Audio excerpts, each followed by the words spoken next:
Peoples party खासतौर पे नाराज हो गई है। इंतखाबात में ताखीर हो जाएगी, निगरान हुकूमत 2 साल के लिए आएगी। अब इस हुकूमत के बाद 10 दिन है ही नहीं, तो क्या इलेक्शन कमीशन नई मर्दमशुमारी के तहत हल्का बंदियां शुरू कर देगा?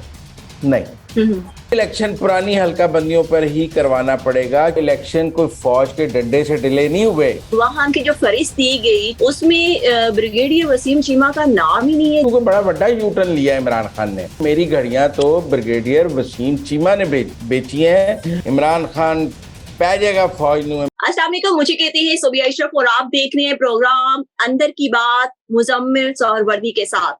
वफाकी हुकूमत के जाने में जो है वो चंद दिन बाकी हैं, मगर जाते जाते वजीर आजम शहबाज शरीफ जो है उन्होंने एक नया शोशा जो है वो छोड़ दिया है। उनका कहना है कि नए इंतखाबात जो है वो नई मर्दमशुमारी के तहत होंगे। हुकूमत नई मर्दमशुमारी के तहत इंतखाबात क्यों करवाना चाह रही है और इतने कम टाइम में कैसे जो है वो नई हल्का बंदियां जो है वो बनेंगी, आखिर अंदर की बात क्या है। इसी हवाले से आज हम मुजम्मिल साहब से जानेंगे। अस्सलाम वालेकुम मुजम्मिल साहब। अस्सलाम वालेकुम, क्या हाल है सोबिया? ठीक ठाक हो?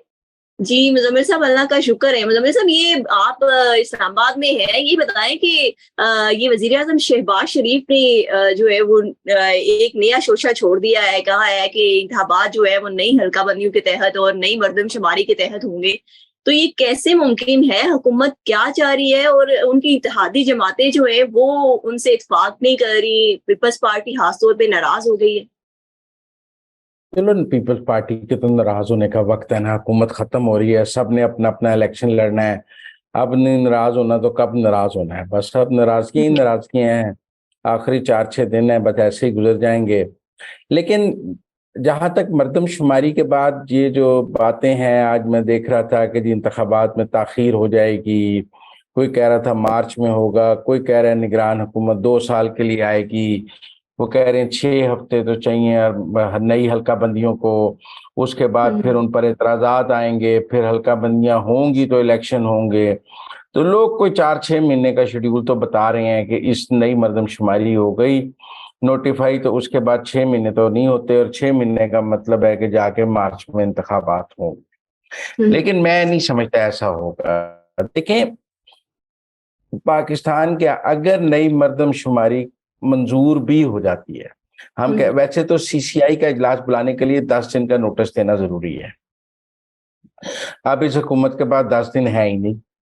मतलब अगर ये वो ब्यूरो ऑफ स्टेटिस्टिक मर्दमशुमारी के नतायज जारी भी कर दे और उसके लिए आइन और कानून के मुताबिक सीसीआई का इजलास बुलाना हो, तो सीसीआई का इजलास बुलाने के लिए 10 दिन का नोटिस और एजेंडा देना पड़ता है। तो अब इस हुकूमत के बाद 10 दिन है ही नहीं, इन्होंने कहाँ से सीसीआई का इजलास बुलाना है?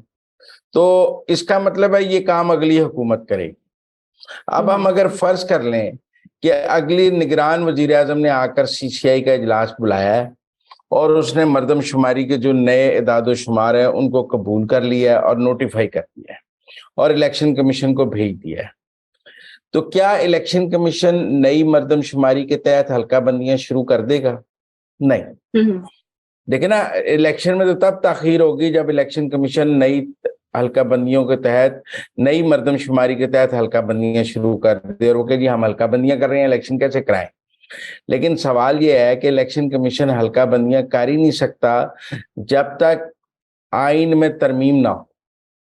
जब देखे ना, जो पाकिस्तान के आइन का आर्टिकल 51 है, वो पाकिस्तान की कौमी असेंबली में किस सूबे में कितनी सीटें होंगी उसको डिटरमिन करता है। और 51 के सेक्शन 3 में वो सीटों की तादाद लिखी हुई है कि पंजाब में इतनी होंगी, मरकज में इतनी, बलूचिस्तान में इतनी होंगी, केपी में इतनी होंगी, सिंध में इतनी होंगी। और 51 में कुल सीटों की तादाद है, 3 में सूबा वाइज डिवीजन है। अब जब तक आप 51 को अमेंड करके सूबों की जो सीटों का रद्दोबदल है, मतलब पंजाब की कम होनी है, बलूचिस्तान की बढ़नी है, सिंध की, कराची की कम होनी है, सिंध की एक बढ़नी है, ये सब कुछ तो आईनी तरमीम के बगैर नहीं हो सकता। जब तक नई सीटों की तादाद आइन में तरमीम करके दर्ज नहीं होगी तब तक नई हल्काबंदी नहीं हो सकती। मतलब अगर पंजाब के हल्के कम होने हैं और कम हल्कों की हल्काबंदी होनी है तो वो तभी होगी ना जब आइन में तरमीम हो जाएगी। मुजम्मिल साहब, अगर जब आप कहते हैं कि कानून की दरकार है और कानून साजी के साथ वक्त कानून भी साजी दरकार नहीं, है, वक्त के पास आइन नहीं है। आइन साजी दरकार है, कानून साजी नहीं हाँ, दरकार है, आइन साजी ओके। दरकार है। बड़ा फर्क है। कानून तो सादा अक्सरियत से बन जाता है, आइन दो तिहाई से। कौमी असेंबली में दो तिहाई है नहीं, हम्म। सेनेट में भी मौजूद नहीं है हुकूमत के पास, तो ये आइन साजी तो हो ही नहीं सकती है। और फिर अगर तो निगरान वजीर हुकूमत आकर, शहबाज शरीफ ने फिर कैसे कह दिया कि नई मैं नई बताता हूं, मर्दमशुमारी अगर आबाद है? निगरान हुकूमत नई मर्दमशुमारी के नताइज को सीसीआई में अप्रूव भी कर ले, तब भी हम्म। नई हल्का बंदियां नहीं हो सकती। तब भी इलेक्शन पुरानी हल्का बंदियों पर ही करवाना पड़ेगा, क्योंकि नई हल्का बंदियां करने के लिए सबसे पहले आइन के आर्टिकल 51 में तरमीम करनी पड़ेगी और सूबों की हम्म। नई सीटों के को दर्ज करना पड़ेगा उसके अंदर 51(3) में। तो वो मुमकिन नहीं है अभी। हमारे यहाँ जो सीटें हैं किस सूबे में कितनी, ये आइन में लिखी हुई हैं, ये कोई कानून के तहत नहीं है। तो इसलिए आइन की तरमीम के बगैर तो हो ही नहीं सकता। इसलिए मैं ये कह रहा हूं कि अगर फर्ज कर लें निगरान हुकूमत नई मर्दमशुमारी के नताइज को मंजूर भी कर लेती है, तब भी इलेक्शन नई मर्दमशुमारी के तहत नहीं हो सकते। इलेक्शन पुरानी मर्दमशुमारी के तहत ही होंगे, पुरानी हल्का बंदियों, क्योंकि उस नई मर्दमशुमारी के तहत जो नई हल्का बंदियां होनी है उसके लिए आईनी तरमीम करने के लिए कौमी असेंबली मौजूद ही नहीं होगी। वो तो घर चली गई होगी 12 अगस्त से पहले। सीसीआई का इजलास तो 12 अगस्त के बाद हो सकता है। आप 10 दिन का नोटिस देना है उसके लिए, आज 2 अगस्त हो गई है, अभी तो नताइज आए भी नहीं है। तो लिहाजा ये काम शहबाज शरीफ की हुकूमत में होना नहीं, निगरान हुकूमत के पास कौमी असेंबली होनी नहीं। लिहाजा मुझे ये लगता है कि अगर नई मर्दमशुमारी के नताइज नोटिफाई भी हो जाए तो इलेक्शन पुरानी मर्दमशुमारी पर ही होंगे, क्योंकि आइन में तरमीम नहीं हो सकेगी और पुरानी जो हल्का बंदियां उसके तहत ही इलेक्शन होंगे। ये एक आईनी बहरान आप इसको कह सकते हैं, जिसके लिए सुप्रीम कोर्ट जाया जाएगा। सुप्रीम कोर्ट कहेगा, सुप्रीम कोर्ट कुछ आइन खुद तो आइन में तरमीम कर नहीं सकती, मतलब सुप्रीम कोर्ट का फुल कोर्ट भी बैठ जाए तो क्या वो पाकिस्तान में सूबों में जो हल्के हैं उनकी तादाद में बदल कर सकती है? फुल कोर्ट भी नहीं कर सकता है, क्योंकि आइन में तरमीम तो फुल कोर्ट के पास करने का अख्तियार भी नहीं है। सुप्रीम कोर्ट यही कह सकते हैं कि पुरानी हल्का बंदियों पे इलेक्शन करा लें। तो मुझे जो लगता है वो ये है कि बेशक नई मर्दमशुमारी के नताइज आ जाएं, लेकिन ये इलेक्शन पुरानी मर्दमशुमारी और पुरानी हल्का बंदियों पर होगा। इसलिए कमर कसने इलेक्शन जो है वो डिले नहीं होगा, इलेक्शन हो जाना है, क्योंकि आइन में डिले करने का कोई रास्ता मौजूद नहीं है। अब हमारे दोस्त कहेंगे कि आइन में तो 90 दिन का इलेक्शन था, तो पंजाब और केपी के इलेक्शन तो 90 दिन में नहीं हुए हैं, तो वो कैसे डिले हो गए? आइन में तो 90 दिन लिखा हुआ है। भाई वो इलेक्शन जो है वो कौमी असेंबली ने पैसे रोक कर डिले किए हैं। वो इलेक्शन कोई फौज के डंडे से डिले नहीं हुए, कोई जर्नैलों ने जाकर चीफ जस्टिस को कहा तो उसने इलेक्शन रोक दिए, नहीं ऑर्डर नहीं किया, ऐसा नहीं हुआ। कोई हुकूमत में भी ताकत नहीं थी, 14 मई का ऑर्डर दे दिया था। बंदियाल साहब ने गवर्नर स्टेट बैंक को पैसे देने का ऑर्डर दे दिया था। सवाल तो है कि कौमी असेंबली ने पैसे रोके, पार्लियामेंट के पास ताकत थी। अब तो कोई पार्लियामेंट मौजूद ही नहीं होनी जो इलेक्शन डिले करने के लिए कोई किरदार अदा कर सके। जो पंजाब और केपी के इलेक्शन हैं वो तो कौमी असेंबली और सेनेट ने मिलकर रोके हैं, पार्लियामेंट ने अच्छा, रोके हैं। ये तो आपने अंदर की बात बता दी। मैं एक और जो आज का तोशाखाना केस की जो समाअत हुई है सेशन अदालत में, उसके हवाले से भी मैं आपसे अंदर की बात जानना चाह रही हूँ। जरा ये बताएं कि इमरान खान ने कल जो 342 का बयान रिकॉर्ड करवाया उसमें उन्होंने ब्रिगेडियर वसीम चीमा का नाम जो है वो दिया गवाह के तौर पे कि आप उनको तलब करें। आज जब अदालत ने कहा कि आप अपने गवाहान की फरिस्त दें, तो गवाहान की जो फरिस्त दी गई, 4 नाम दिए गए, उसमें ब्रिगेडियर वसीम चीमा का नाम ही नहीं है जो उनके साबिक मिलिट्री सेक्रेटरी थे। क्यों नहीं आज उन्होंने नाम दिया?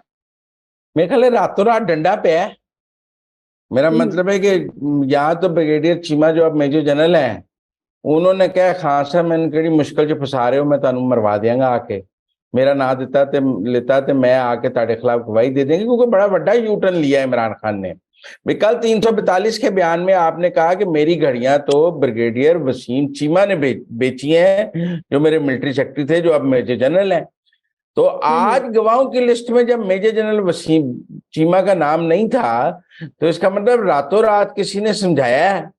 अब मुझे नहीं लगता कि आसिम मुनीर ने फोन करके इमरान खान को कहा होगा कि आपने मेरे मेजर जनरल का नाम अदालत में नहीं देना। इतने अच्छे तलकात तो नहीं है इस वक्त इमरान खान के और आसिम मुनीर के। ना DGI ना DGC, वो तो DGC को डटियारी कहते हैं, DGI को भी उन्हें बड़ा बुरा भला कहते हैं। तो कोई फौज में से तो उन्हें रिक्वेस्ट नहीं कर सकता। ये पैगाम तो उन्हें मेजर जनरल वसीम चीमा नहीं दिया होगा कि भाई मेरी नौकरी के पीछे क्यों लग गए हो। अव्वल तो मैं गवाही देने आ नहीं सकता, और अगर मैं आया तो आपके खिलाफ गवाही दे दूंगा और आपकी सजा मजीद पक्की है। एक दिन में आ जाऊंगा और आके ठका के आपको कहूंगा कि आपका 345 का बयान झूठा है। अगर वो आके कहता मेरे घड़ियों से कोई ताल्लुक नहीं है, तो फिर तो इमरान खान की सजा मजीद पक्की हो जाती ना कि उनका अपना गवाही उनके खिलाफ बयान दे देता। तो मुझे ये लगता है कि उनको शटअप कॉल आई है, और उस शटअप कॉल के बाद उन्होंने ब्रिगेडियर, पहले तो उन्होंने अपनी तरफ से बड़ा मास्टर स्ट्रोक खेला था, लेकिन जब वो मास्टर स्ट्रोक, हमने कल इस पर बात भी की थी कि फायदा है अगर इमरान खान नाम दे देते और वो खिलाफ गवाही दे भी देता तो इमरान खान को उसका सियासी फायदा तो होना था। लेकिन मेरा ख्याल है बहुत डर गए इमरान खान साहब और उन्होंने उनका नाम नहीं दिया।